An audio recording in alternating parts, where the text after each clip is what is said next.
김태권 목사님께서 광풍속 깊은 잠이라는 제목으로 말씀 증거해 주시겠습니다. 아마 우리 기독교인들이 가장 많이 사용하는 말 가운데 하나가 믿음이라는 말이 아닐까 생각이 됩니다. 그러나 막상 믿음이 뭐냐 이렇게 질문해 본다면 대답하는 것은 그다지 그렇게 쉽지 않다고 생각이 됩니다.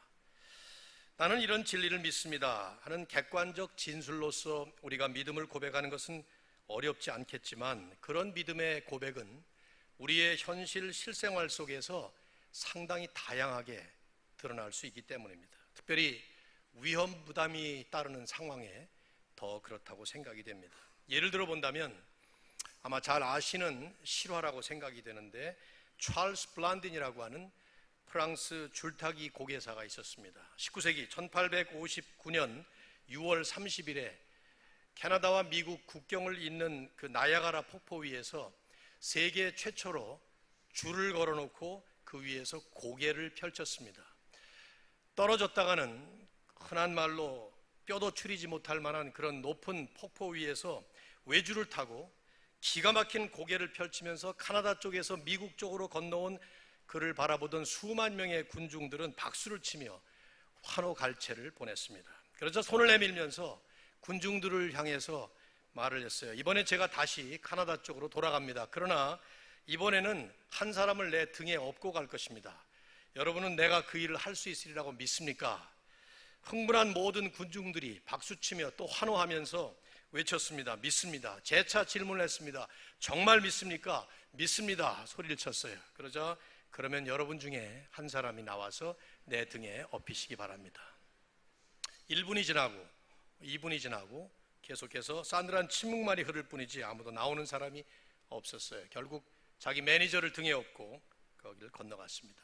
그 이후로도 그는 총 9번 나야가라 폭포 위에서 줄타기 고개를 시도했고, 그 중에 3번은 사람을 등에 업고 갔습니다. 그때마다 그는 동일한 질문을 던졌고 군중들은 같은 대답을 했어요.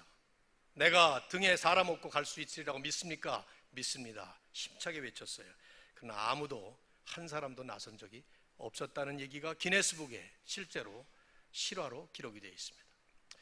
찰스 블란딘의 기가 막힌 고개를 보면서 감탄하면서 믿을 수 있다고 쉽게 대답을 했다가 자신의 목숨이 자칫하면 위험해질 수 있는 그 상황에 처하자 이제는 믿지 못하겠다는 식으로 반응을 보였던 그 군중들을 저나 여러분이나 우리가 너무 쉽게 비판하면 안 된다는 생각을 저는 합니다. 왜냐하면 우리가 만일에 그 자리에 있었다 하더라도 우리도 아마도 비슷한 똑같은 반응을 보였을 것이기 때문에 그래요. 저만 해도 그래요. 그까지 줄타기 고개에 목숨 걸 일이 뭐가 있다고 그 위험한 짓을 하겠습니까? 설령 그 일이 목숨 걸 만큼 소중한 일이라 하더라도 과연 내가 믿는다고 하는 내 마음의 믿음에 내 목숨을 걸 수 있을까? 그렇게 쉽게 대답할 일이 아니라고 생각해요. 그렇다면 중요한 화두는 군중들이 믿는다라고 말했을 때 그 믿는다는 그 믿음, 우리도 믿는다라고 말할 때 그 믿는다는 믿음이 과연 어떤 것일까 생각해 보지 않을 수가 없는 것이죠.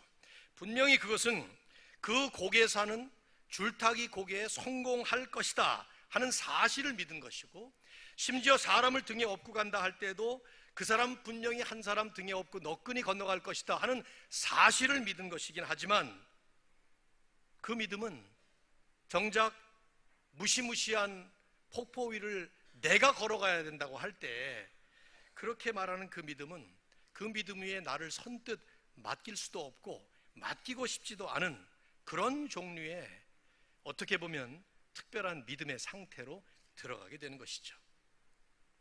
그렇다면 해볼 만한 질문은 그런 사실만 믿는 그 믿음이 어떤 믿음이냐? 그게 도대체 뭐냐? 그런 질문할 필요가 있는 것이죠. 왜냐하면 우리도 늘 이런 도전적인 상황에 접하기 때문입니다. 매주일 우리는 여러분도 그렇고 저도 그렇고 주일마다 주일에도 몇 번씩 모여서 찬양을 부르고 또 우리가 부르는 그 찬양의 모든 가사들이 실제 우리 마음에 진실되게 고백하는 고백들입니다. 저는 여러분이 마음에도 없으면서 그런 가사를 입으로 내야 된다고 생각하지 않아요. 그 가사를 부르고 곡조를 심어서 우리의 마음을 다 담아서 우리는 부른다고 믿습니다. 저도 그렇고 여러분도 그렇고. 이런 예배를 드릴 때 영과 진리로 예배를 드리기 위해서 최선을 다해서 우리의 예배의 대상이시고 예배의 주인이신 하나님을 향해서 분명히 순수하고 진실한 믿음의 고백을 하고 우리는 예배를 드리죠. 하지만 이런 믿음, 그리고 그 믿음의 고백들은 우리의 일상생활의 삶의 현장에서 어떻게 드러나고 있을까? 특별히 그 믿음을 생명 걸고 지킨다든가 아니면 그 믿음에 맡기는 어떤 도전적인 상황을 받을 때 어떻게 드러나고 있을까? 저는 오늘 본문의 이 사건이 바로 그런 이슈를 다루고 있다고 생각해요. 이 본문의 결정타는 예수님께서 제자들에게 결론적으로 하셨던 마지막 책망조의 말씀이에요. 40절에 보면 너희가 어찌 믿음이 없느냐 그렇게 말씀하셨습니다. 이 제자들이 어떻게 믿음이 없었겠습니까? 믿음이 있었으니까 그물을 다 버리고 예수님을 따랐고, 믿음이 있었으니까 건너가라 그러니까 또 건너갔고 그랬을 텐데, 어찌 주님은 너희가 어찌 믿음이 없느냐 그렇게 말씀하셨냐 이 말이죠. 그냥 어째 너희 믿음이 요 정도밖에 안 되냐, 아니면 흔들리냐, 지난번엔 잘 믿었는데 지금은 왜 이러냐, 이런 식으로 말씀을 하셨어야 되는 거 아닌가 생각이 드는 거예요. 근데 주님은 아예 단번에 너희가 어찌 믿음이 없냐? 그럼 지금까지 그 믿음이라는 것 뭡니까 그것이? 이 말씀은 2000년 전 팔레스타인 어느 한 구석에서 일어났던 지나간 옛날 이야기가 아닙니다. 어떤 에피소드가 아니에요. 지금 이 시대를 살고 있는 한국 땅에 혹은 미국 땅에 살고 있는 우리들을 향해서 오늘도 살아계신 하나님께서 살아있는 말씀으로 기록해 주신 하나님의 말씀입니다. 이건 지나간 옛 이야기가 아니에요. 우리들의 이야기입니다. 그렇다면 어떤 식으로 우리들의 이야기냐? 이 제자들이 곧 우리들입니다. 주님은 그때도 그리고 지금도 여전히 동일한 주님이세요. 우리는 이 말씀을 보면서 이 갈릴리 풍랑 속에 같이 한번 들어가 보셔야 되고요. 제자들이 보여주는 그 모습을 보면서 마치 거울에 투영된 내 모습이 어떠한 모습인가 하는 것을 봐야 될 필요가 있어요. 그렇지 않으면 성경을 기록할 필요가 없고 읽을 필요도 없는 것이죠. 하나님의 말씀을 통해서 우리에게 들려주시는 성령의 음성이 저와 여러분에게 오늘 함께 나눠지는 시간이 될 수 있기를 바랍니다.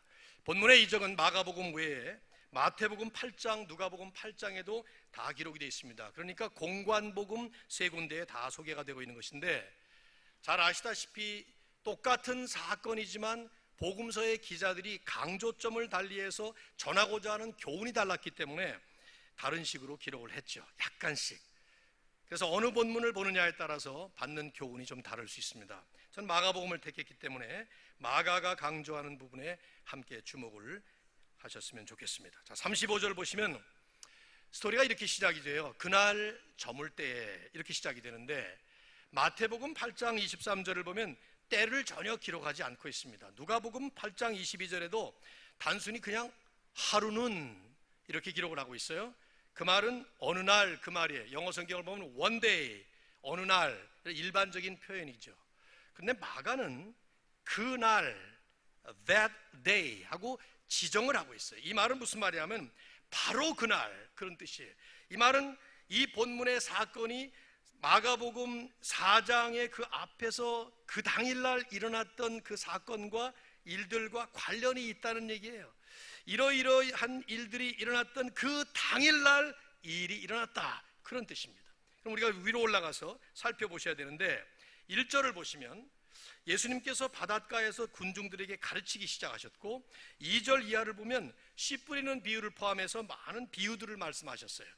그날의 교훈의 핵심은 11절과 12절에 나와 있습니다. 하나님 나라의 비밀을 너에게는 주었으나 외인에게는 모든 것, 외인이란 말은 하나님 알지 못하는 그런 바깥의 사람들이란 그 뜻이죠. 모든 것을 비유로 하나니 이는 그들로 보기에는 보아도 알지 못하고 듣기는 들어도 깨닫지 못하게 함이라. 예수님의 의도성 있는 교훈 방법이었는데, 보기는 보아도 알지 못하고 듣기는 들어도 깨닫지 못하는 사람들이 수없이 많은데, 그 사람들에게 한 말씀이 아니라 그들은 못 들어도 돼요, 몰라도 돼요, 그러나 제자들만은 이것을 알아야 된다 해서 하나님 나라의 비밀을 알기 쉬운 비유로 쭉 설명을 하셨다는 얘기죠. 그러면서 23절에 들을 귀 있는 자는 들을지어다. 33절과 34절에는 제자들을 따로 불러서 해석을 하셨다는 말이에요. 지금 여러분과 제가 보고 있는 이 본문의 사건은 바로 이런 교훈을 가르쳐 주셨던 그 당일날 일어난 일이었어요. 바다의 풍랑이 일어나는 일은 바다에서 아주 흔한 일이었기 때문에 이거 대단하지 않은 일이지만, 마가는 그렇게 기록하지 않습니다. 일상적인 사건 속에 담긴 영적인 교훈을 얘기하는 거예요. 그냥 우연히 일어난 사건이 아니라, 어쩌다 터진 일이 아니라 하나님의 뜻이 있고 하나님의 교훈을 읽어야 될 의미 있는 사건이라는 것이 마가의 핵심이에요.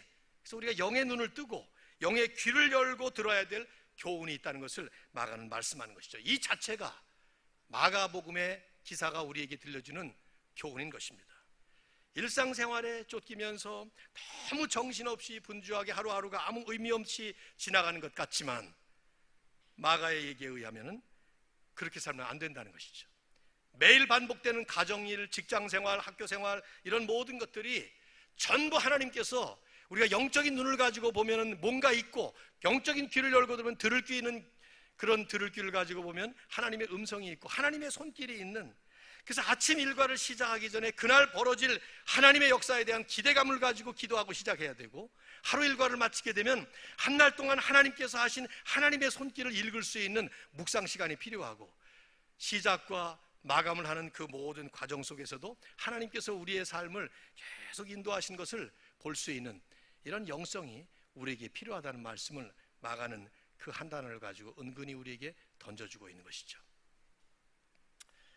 그날 저물 때 예수님이 제자들에게 말씀을 하셨습니다. 저편으로 건너가자, 갈릴리를 건너가자는 거예요. 그 말씀에 제자들이 순순히 순종을 하면서 건너갑니다. 예수님을 모시고 배를 타고 건너갑니다.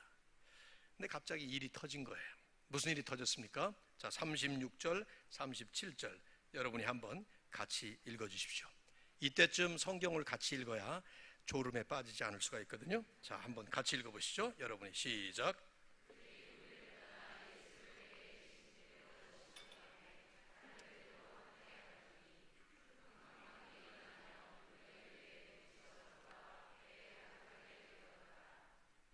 제가 참 성경 본문을 잘 택한 것 같아요. 내일 모레 태풍이 온대죠.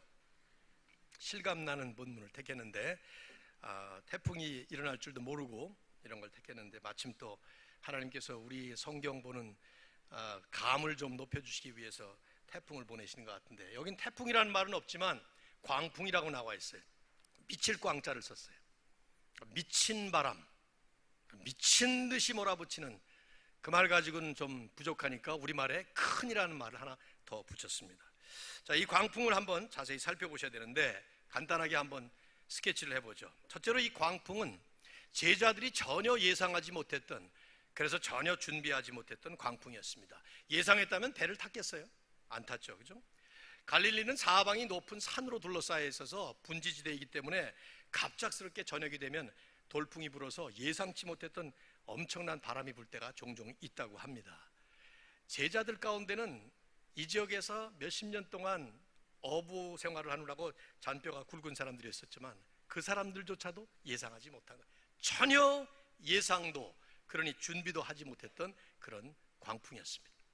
두 번째, 글자 그대로 대단히 정도가 큰 바람이었습니다. 그래서 우리말에 광풍, 미친 바람이라고 표현한 말이 참 잘한 거예요. 큰 광풍.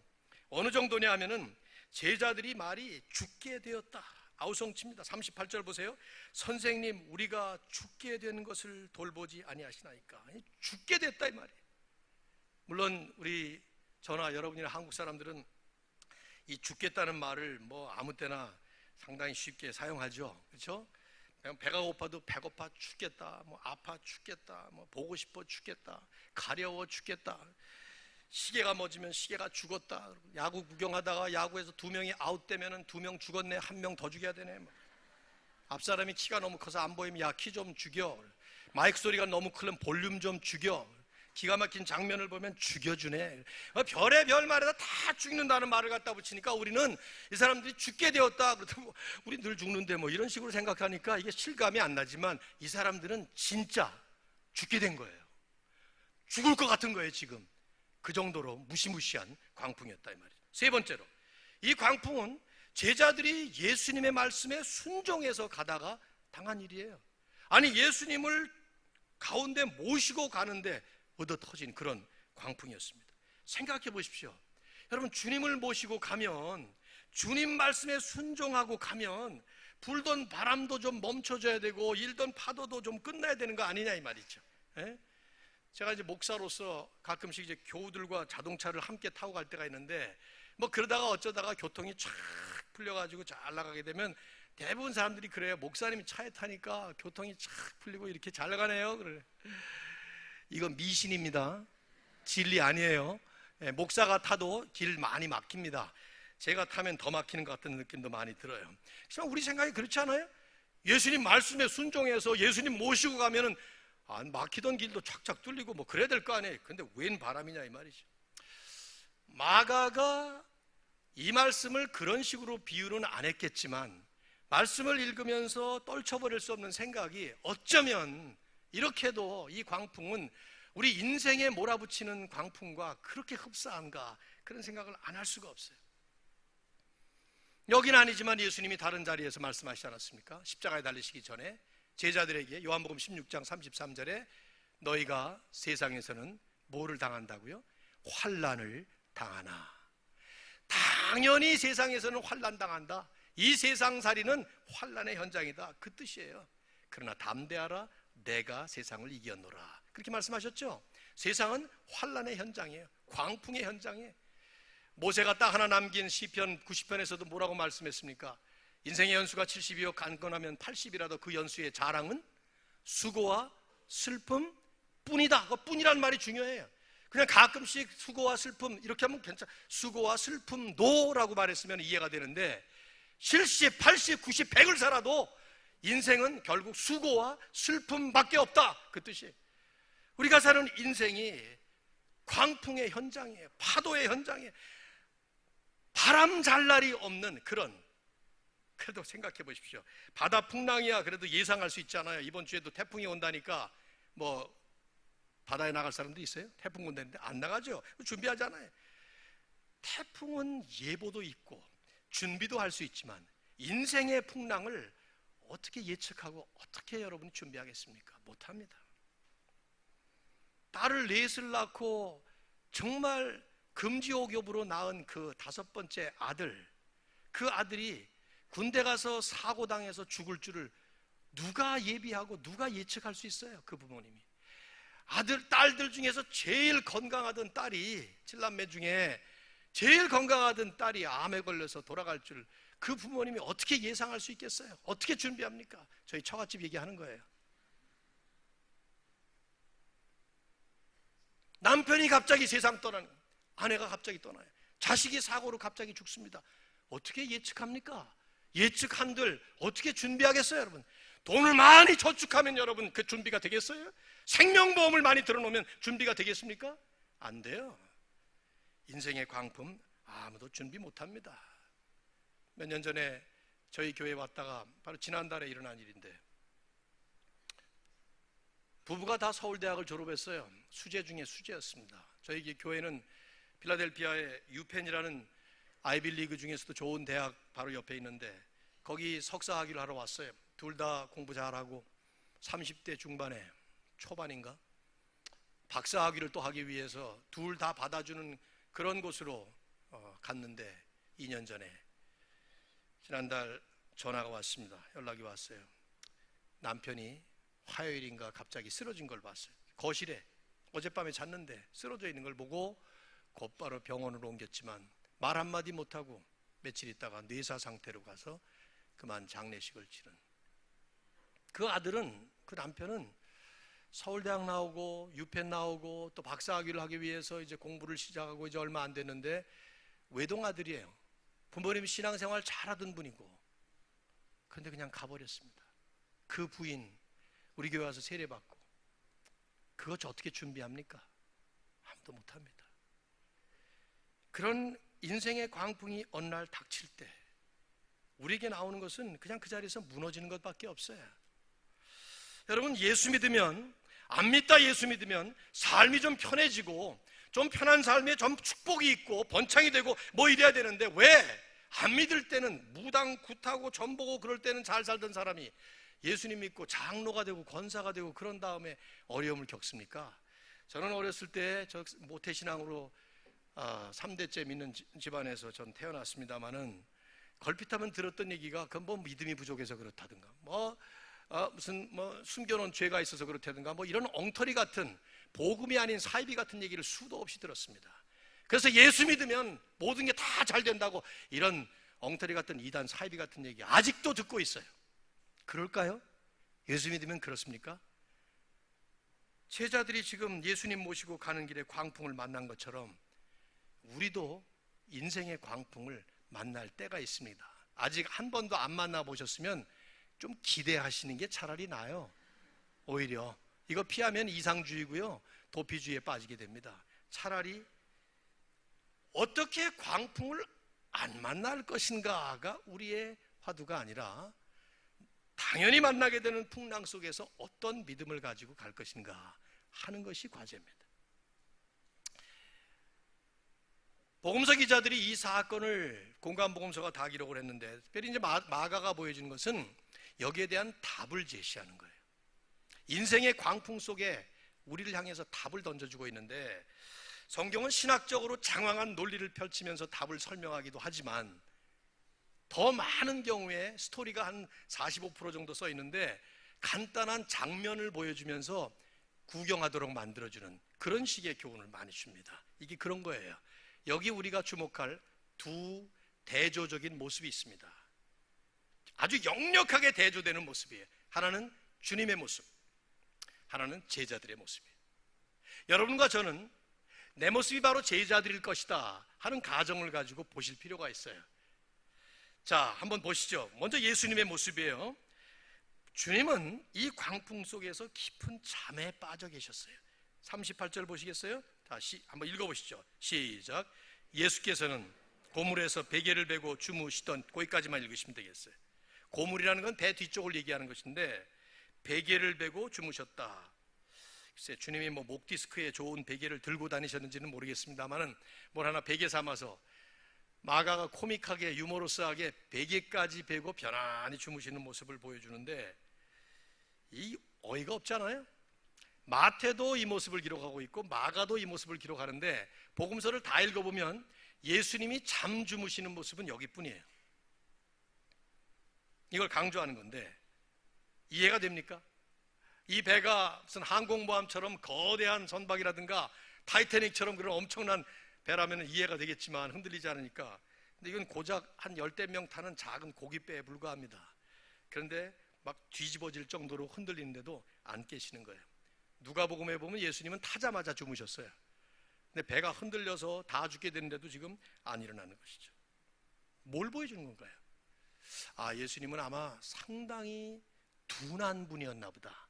흔히 우리가 하는 말처럼 곰 같은 분이었는지도 모르겠다, 이런 생각을 할 수 있겠죠. 곰은 둔하지 않습니다. 곰 상당히 영리합니다. 아니면 우리 성경 해석할 때 내 경험으로다가 해석해서 정 딴 데로 흘러갈 때가 많이 있죠. 사람들 가운데는 어떤 상황에서도 잠을 잘 주무시는 분이 계시긴 해요. 세상이 뒤집어져도 잠을 자는 사람들이 있습니다. 베개에 머리가 닿기 전에 벌써 코 골면서 잠드는 사람들도 있어요. 저는 그런 사람하고 40년째 지금 살고 있습니다만은 결혼 초기에 그래서 싸움이 안 되더라고요. 싸움을 하려고 하다 보면 코를 골고 자는데 무슨 싸움이 되겠어요. 아주 그죠. 예수님도 그런 분이셨는가, 이런 생각이 들지 모르겠지만 아닙니다. 분명히 의도성 잠이었어요. 예수님 잠자는 모습, 코 고는 모습 제자들에게 보여주신 것이죠. 제자들이 그걸 보고 너무 한심했어요. 너무 답답했다 이 말이죠. 이 예수님의 잠 주무시는 그 모습에 대조된 제자들의 모습, 이게 이제 우리의 모습인데, 자 봅시다. 뭐라고 얘기를 하죠? 우선 마태복음에 보면 시간이 없어서 살펴보지는 않습니다만은 주여 구원하소서 우리가 죽겠나이다. 제자들은 이렇게 말합니다. 구원을 요청할 만큼 이건 심각한 상태였습니다. 누가도 마찬가지예요. 주여 주여 우리가 죽겠나이다. 성경이 대부분 이렇게 절박할 때마다 주여 주여 2번 해요. 우리 한민족은 주여를 3번 하는 주여 삼창민족이지만 우리보다 약간 믿음들이 약한 사람들인지 모르겠어요. 마가는 그런데 거기에 다른 모습을 첨가시켰습니다. 38절 보세요. 선생님이여, 우선 부르는 호칭 자체가 주여라고 부르지 않고 선생님이여 하고 부른 것 자체가 좀 심상치 않아요. 하루 동안 종일 말씀을 들어서 선생이라는 말을 나왔다고 생각할 수도 있겠지만, 복음서에서 제자들이 예수님을 주여라고 부를 때 영락없이 주님의 주되심을 선포하는 말이지만 선생님이여 할 때는 좀 그것이 떨어져요. 마가는 그걸 지금 포착한 거예요. 우리가 죽게 된 것을 돌보지 아니하시나이까, 여기 가시가 돋쳐 있어요. 자기네가 죽겠다는 것만 얘기하는 것은 이해가 되는데, 당신 지금 돌보지 않습니까? 불만이 담겨져 있어요. 불평이 들어있단 말이죠. 심지어 예수님을 나무라는 책망조의 비판이에요. 우린 지금 죽게 됐는데 당신 지금 잠을 자다니 이게 말이 됩니까? 우리말 번역에 마가, 누가, 마태가 전부 다 이렇게 우아하게 번역을 했지만 실제로 여러분 현실 상황을 생각해 보면 이게 무슨 말입니까? 난 지금 죽을 지경이 되는데 아무런 반응을 보이지 아니하시는 하나님 보면서 어떤 생각이 드세요? 우리가 말은 그렇게 했다가는 큰일 날 것 같으니까 언어를 곱게 쓰긴 하지만은, 하나님, 당신 하나님 맞아? 하나님인데 지금 이러고 있는 거야? 이런 생각 안 들어요? 여기는 다들 여러분들이 좋게 생겨서 보니까 그러지 않아요. 나는 그런 소리 많이 했어요.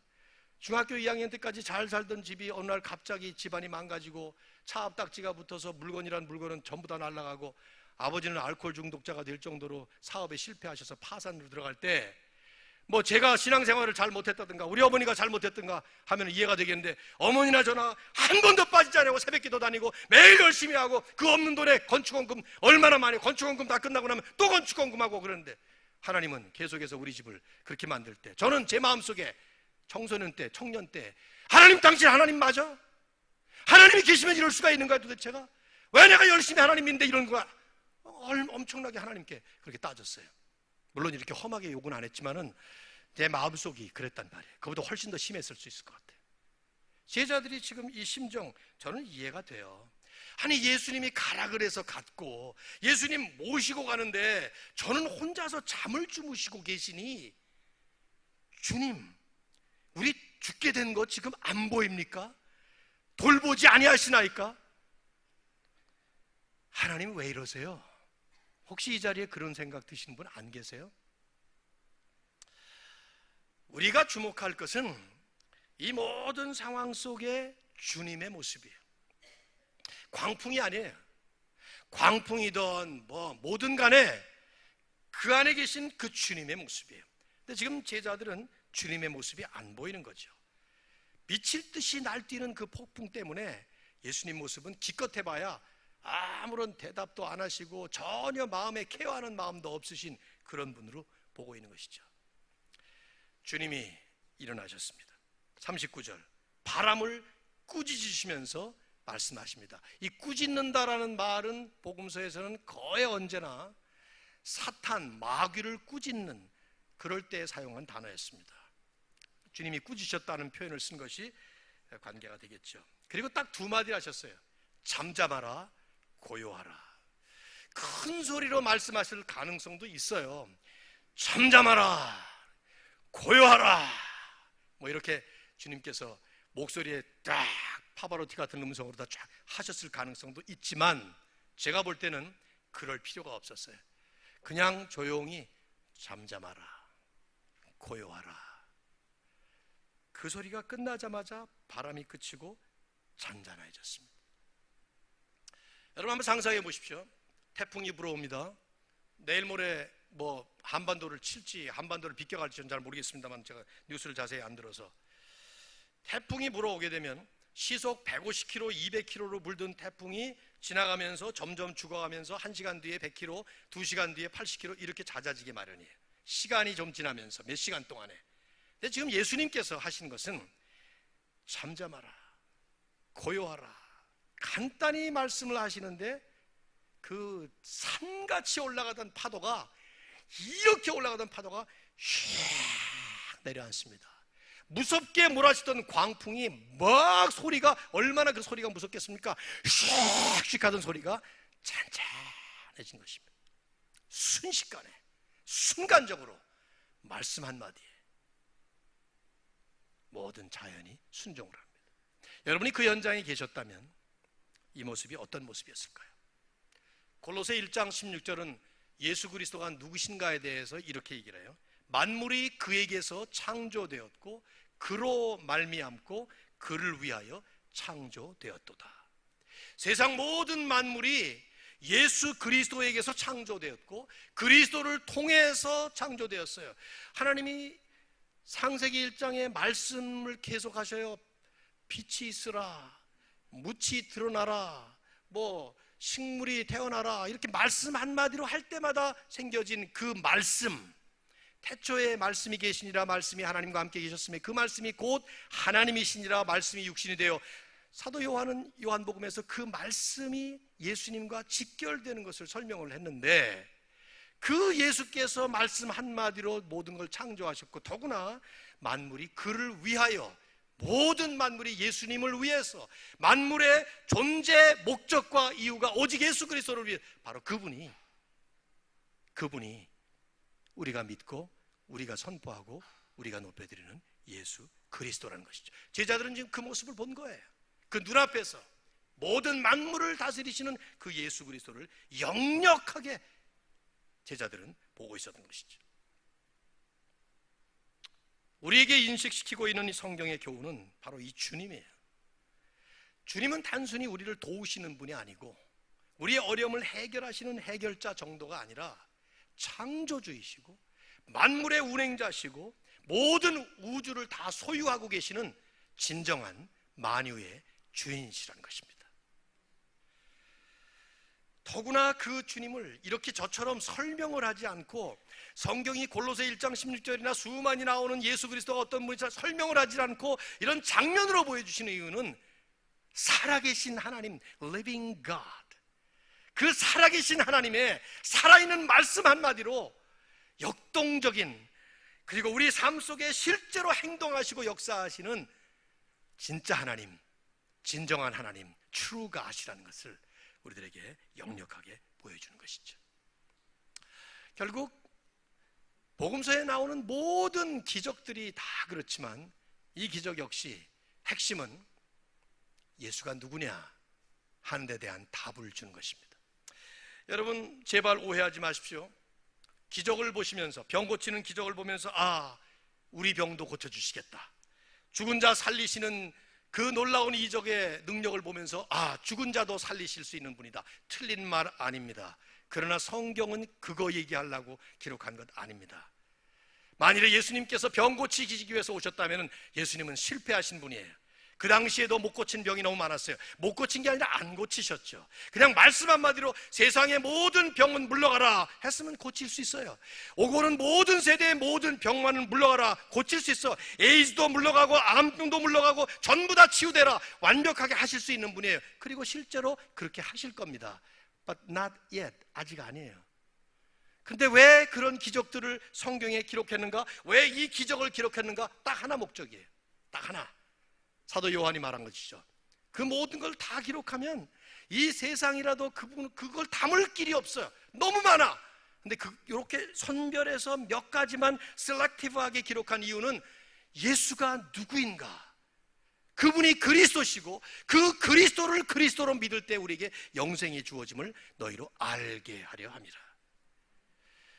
오늘 우리는 지금 이 풍랑 광풍을 순식간에 사라지게 하신 그 예수 그리스도를 볼 때 제발 그 광풍에 초점을 맞추면 안 됩니다. 광풍이 사라진 것에 초점을 맞추면 안 됩니다. 누구에게? 예수 그리스도에게, 믿음의 주요 온전케 하시는 분인 바로 그분에게 우리의 눈에 초점을 맞춰야만 합니다. 제자들이 그래서 그렇게 지금 말을 맺죠. 41절에 그가 누구이기에, Who is this man? 이분이 도대체 누구이기에 바람과 바다도 말씀에 순종을 하는가? 이 말씀이 우리에게 던져주고 있는 현실적인 것은 이거예요. 기적이 일어나기 전에 주님을 주님으로 믿었어야 된다, 이 말이에요. 풍랑이 멈춘 후가 아니라 풍랑 속에서조차 그 예수님을 예수님으로 믿을 수 있어야 된단 말이에요. 주님의 능력을 복원한 다음이 아니라 그 능력과 관계없이 예수님 그분을 우리는 믿고 바라봐야 된다, 그 말이에요. 지금 우리에게 묻는 거죠. 예수는 당신에게 누구인가 질문하는 것입니다. 오늘날 현대 기독교를 보면서 통탄해하는 음성이 참 많습니다. 그 중에 한 분이 마이클 홀튼이라고 하는 젊은 신학자, 오늘 요즘에 한국에 번역이 많이 되고 있어요. 그분의 책이 정통 개혁주의 신학을 가지고 있는 웨스트민스터 신학교의 교수신 이분이 재미있는 책 하나를 썼지, 뭐 재미있다고 말하기에는 도발적인 제목을 가진 책을 썼는데, 책 제목이 뭐냐면 Christless Christianity, 번역을 하면 그 LESS가 붙으면 없다는 뜻이에요. Christless, 그리스도가 없는 기독교. 기독이라는 한자어도 그리스도라는 말을 한자어로 음역한 것이죠. 근데 기독이 없는 기독교라, 그 말이에요. 그리스도가 없는 기독교. 오늘날 현대 기독교의 현상을 통탄해하면서 쓴 책이죠. 한국 기독교의 모습도 거기에 예외는 분명히 아닐 것이고요. 그게 무슨 망언이냐 이렇게 말할 수도 있어요. 흥분할 수 있습니다. 아니, 우리가 부르는 찬양이 그 안에 우리 주님이 계시고, 우리가 드리는 예배가, 우리가 드리는 헌금이, 우리가 드리는 모든 것들이 전부 다 맞을 겁니다. 저 그렇게 믿습니다. 그러나 여기에 심각한 문제가 있는 것은, 우리가 그렇게 기도하는 것이 주님께 기도한다고 하지만 여전히 그 전능하신 주님을 나의 도움을 주는 조력자로만 본다면, 그 주님께 모든 것 다 바친다고 내 마음에 가득 차 있다고 말을 하지만 여전히 그 궁극적인 마지막 종착역은 나를 위해서라면, 그렇다면 내가 주인인가 그리스도가 주인인가? 알라딘이라고 하는 한 소녀는 길가를 가다가, 해변가를 걷다가 램프를 하나 발견했습니다. 알라딘과 마술 램프 얘기 아시죠? 막 닦았어요. 녹슬어서 막 비비다 보니까 펑 하고 거인이 등장했습니다. 그의 이름이 주인이었습니다. 그러자 합장을 하면서 알라딘에게 얘기를 합니다. 주인님 부르셨습니까? 무엇을 드릴까요? 보니까 이게 전능자야. 모든 걸 다 할 수 있어요. 집 가져와라 그러면 집 가져오고, 뭐 가져와라 다 가져올 수 있어요. 그러나 여전히 그 전능한 주인이는 알라딘이라는 주인을 섬기는 종에 불과한 것이죠. 우리가 하나님을 향해서 찬양하고 기도하고 하나님께 모든 것을 드린다고 하지, 여전히 그 하나님이 나를 위해 존재하는 분처럼 우리가 섬기고 있다면 누가 과연 주인일까요? 오늘 이 성경 본문은, 아니 성경 전체가 우리에게 말씀하고 있는 것은, 인생의 목적은 하나님을 영화롭게 하고 그를 영원토록 즐거워하는 것이지, 그가 우리에게 던져주는 떡고물에 감사하고 우리에게 주시는 선물을 주시는 그분을 잊어버리지 않아야 되는데, 선물만 가지고 좋아하는 그런 모습 되지 말라는 것입니다. 다윗은 많은 시간이 많이 가니까 여기서 끝을 내겠습니다만은, 시편 23편, 우리가 잘 아는 위대한 시편을 썼죠. 여호와는 나의 목자시니, 그 다음에 뭐죠? 내게 부족함이 없으리로다. 근데 우리가 전형적으로 잘못 이해하고 있는 것 아닌가 생각이 듭니다. 하나님이 내게 목자시기 때문에 양 같은 우리들을 위해서 다 주신다는 거예요. 다 힘들 때 도와주시고, 사망의 음침한 골짜기를 다녀도 우리를 도와주시고, 주의 지팡이와 막대기로 마지막에 내 잔이 넘치나이다. 술 마시는 분들이 이거 얼마나 좋아할 구절이에요. 내 잔이 넘치나이다. 2차 3차 하여튼 이런, 그게 그 뜻이에요. 사실은요 2절부터 6절까지는 필요가 없어요. 1절이면 돼요. 여호와는 나의 목자시니. 이북에서는 어떻게 번역을 했는지 아세요? 이북 성경, 여호와는 나의 목자시니 아쉬울 것 없어라, 이렇게 번역했어요. 그게 맞는 말이에요. 더 이상 아쉬울 게 없는 거예요. 아무것도 필요 없다 그 말이죠. 네? 사실은 2절부터 다 필요가 없는데 그걸 설명하느라고 설명 붙인 건데, 우리는 여호와가 나의 목자시기 때문에 모든 거 다 주기 때문에 좋다 그 뜻인데, 주시죠. 문제 해결해 주시죠. 평안도 주시고, 수고하고 무거운 짐진 자들아 다 내게로 오라 내가 너희를 쉬게 하리라 주십니다.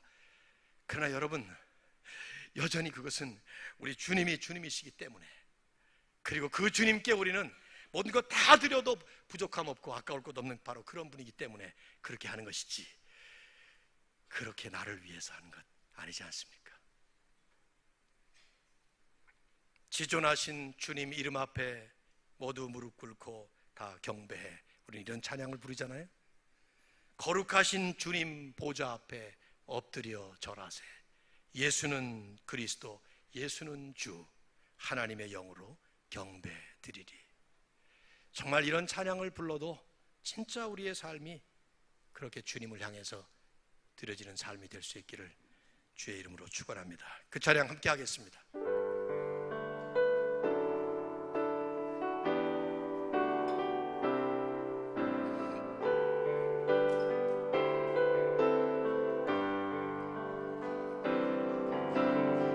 지존하신 주님 이름 앞에 모두 무릎 꿇고 다 경배해. 거룩하신 주님 보좌 앞에 엎드려 절하세. 예수는 그리스도,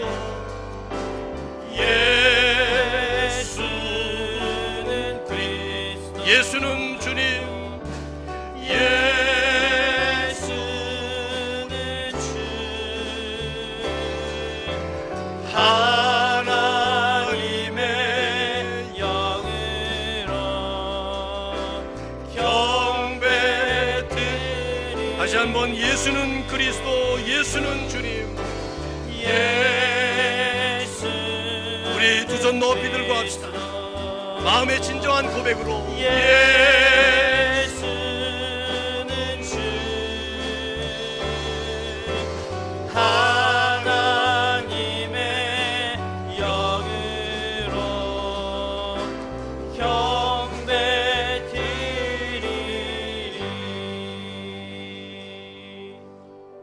이 시간 우리 조용히 한번 눈을 감으시고 정말 우리가 고백하는 그 예수 그리스도께서 우리의 구세자일 뿐만 아니라 주님이시고, 그래서 우리의 삶 전체가 그 주님을 위해서 살고 있는 삶인지 한번 살펴보시고, 그렇게 남은 인생 순례자의 길을 끝까지 잘 갈 수 있게 해달라고 한번 기도하고 돌아가겠습니다. 광풍, 풍랑이 멈추는 것, 주님이 안에 계셔서 우리가 주님과 함께 동행하면 그 모든 것들 다 문제가 아닐 텐데, 우리는 자꾸 풍랑 멈추기를 바라는 마음이 있지 않습니까? 주님, 배부를 때나 배고플 때나 풍족할 때나 빈곤할 때나 내가 자족하기를 배운 것은 바로 내게 능력 주시는 예수 그리스도 주님이시기 때문입니다. 고백하시고 돌아가도록 하겠습니다. 기도하겠습니다.